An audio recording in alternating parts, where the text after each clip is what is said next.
തൗബ ചെയ്. ഏറ്റവും കുറഞ്ഞ തൗബ ഏതാ? ഏറ്റവും കുറഞ്ഞ തൗബ അസ്തഗ്ഫിറുല്ലാഹൽ അലീം. അല്ലാഹു ഈമാൻ നൽകുമാറാകട്ടെ. എടാ, ഒരു മനുഷ്യൻ പറയേണ്ട രീതിയിൽ ഒരാൾ ഇഖ്ലാസോടുകൂടി അസ്തഗ്ഫിറുല്ലാ പറഞ്ഞാൽ മതി, അവന്റെ പാപം പൊറുക്കും. അത് വെറുതെ പറയാനുള്ള ഒരു ദിക്റല്ല. അസ്തഗ്ഫിറുല്ലാ എന്ന് പറഞ്ഞ തൗബയ, അസ്തഗ്ഫിറുല്ലാ എന്ന് പറഞ്ഞ തൗബയ.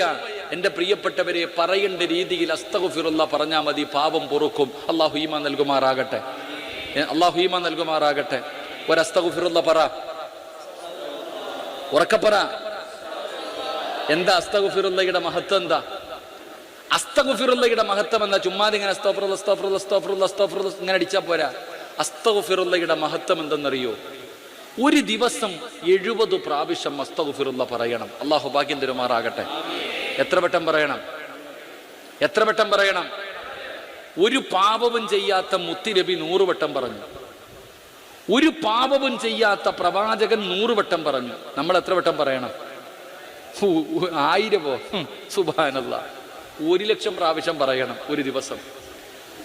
ആ കണക്ക് വെച്ച് നോക്കുവാണെങ്കിൽ, കാരണം ഇന്ന് ചെയ്ത പാപത്തിന്റെ കണക്ക് നിനക്ക് തന്നെ അറിയില്ല, പിന്നല്ലേ ബാക്കി.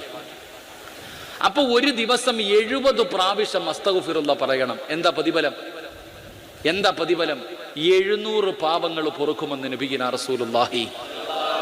ഒരു ദിവസം